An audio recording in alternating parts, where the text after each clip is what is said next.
I'm Madeline McElderry, and this is my persuasive speech.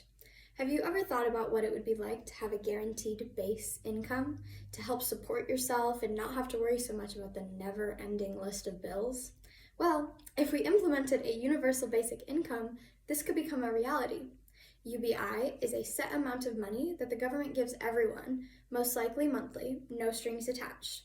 In this speech, I will cover how UBI works, the perceived positives and the perceived negatives, as well as how I believe the positives outweigh the negatives.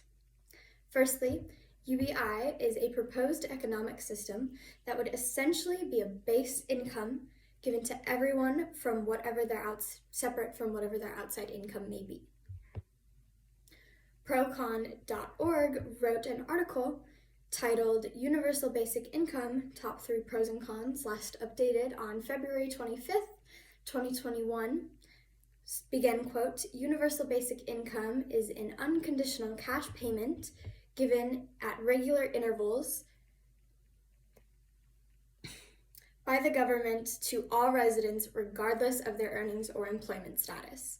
Pilot UBI or more limited basic income programs that give basic income to smaller groups of people instead of an entire population have taken place or are ongoing in Brazil, Canada, China, Finland, Germany, India, Iran, Japan, Kenya, Namibia, Spain, and the Netherlands as of October 20th, 2020, end quote.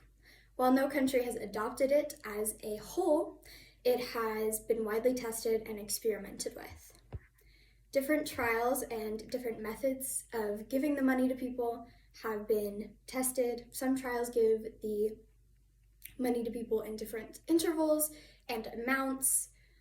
Logan Ward, a journalism professor at the University of North Carolina, is stated in an article, The Pros and Cons of Universal Basic Income, published on May 10th, 2021, stated, there was a really interesting study in Manitoba in the late 70s where they had a whole town that was subject to a guaranteed income policy, a floor that families could not fall below.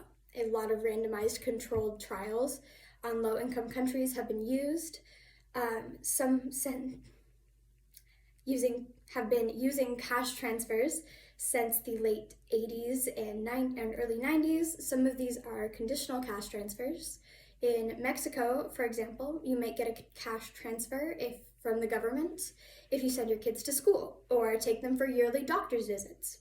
And there was recently in Finland where they gave $500 a month to unemployed folks, end quote.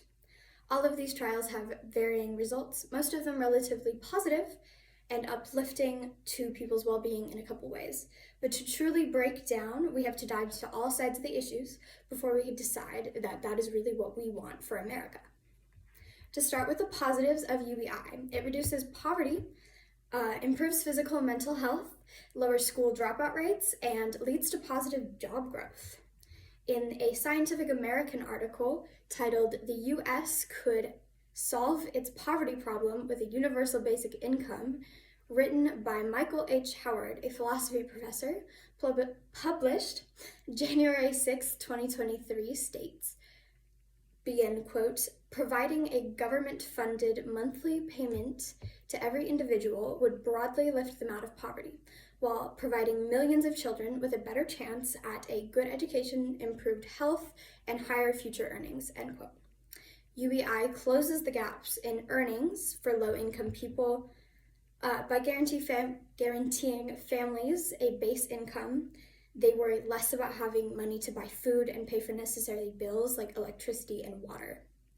You also end up with less teenagers working jobs to support their families instead of focusing on school and graduating.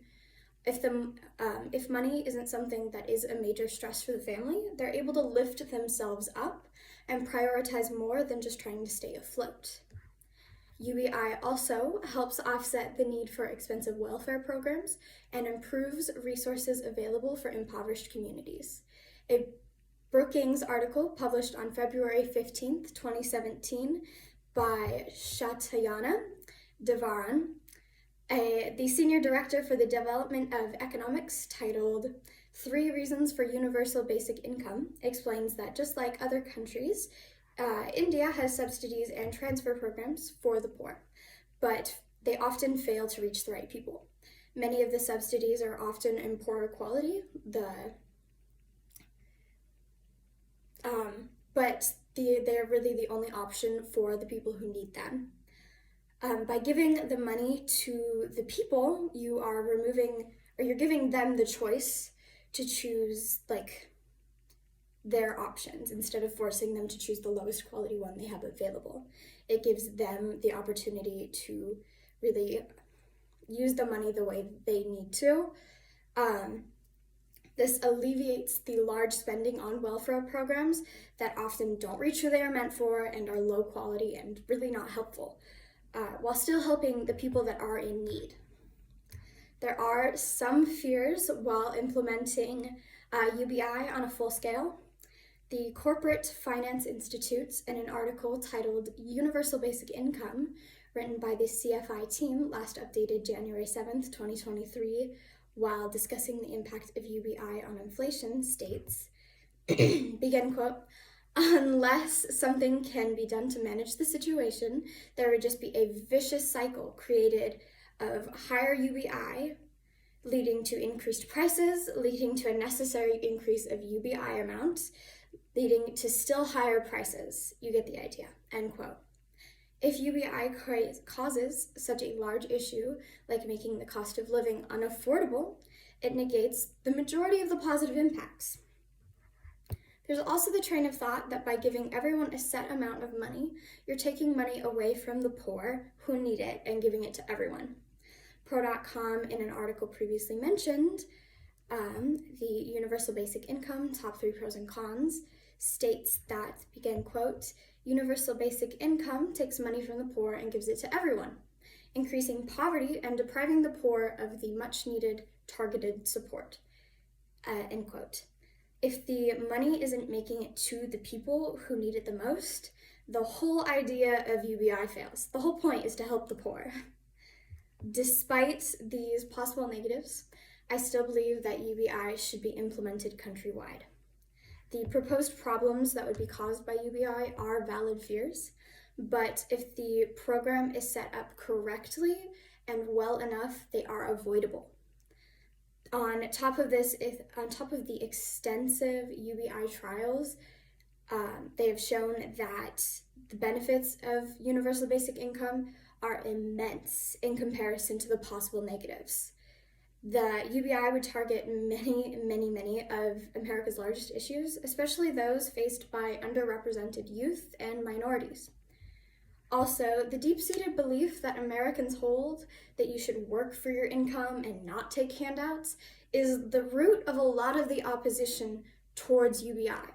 But contrary to that belief, the belief that people won't work once they have a guaranteed income is false. People are going to continue to work even though they have a UBI, and they'll even advance their work further and take new risks with that financial freedom that they previously have not had access to. UBI also allows people to quit their jobs and take up caretaker roles like child caring or caring for elderly family members without fearing that they won't have any money because they're not working a job. But these roles are still work. They're very important. They just aren't financially compensated most of the time. They're also often held by women, and a UBI would also help level that gender gap while still prioritizing the importance of caretaker roles. Overall, the consequences of universal basic income are avoidable, and they are far outweighed by the many positives. Finally, to review, universal basic income is a no-strings-attached sum of money that would be received by the public monthly no matter what. It helps reduce poverty and improve mental and physical health. It lowers school dropout rates and improves job growth. If not done correctly, it could cause inflation and increase the cost of living, as well as take help away from the poor because the money goes to everyone. While these things could happen, when properly set up, the benefits far outweigh the negatives. UBI would greatly solve a lot of American issues, especially those faced by minorities. It also helps achieve financial mobility that is otherwise impossible. Everyone could use a little less pressure on themselves when dealing with money. What better way than a universal basic income?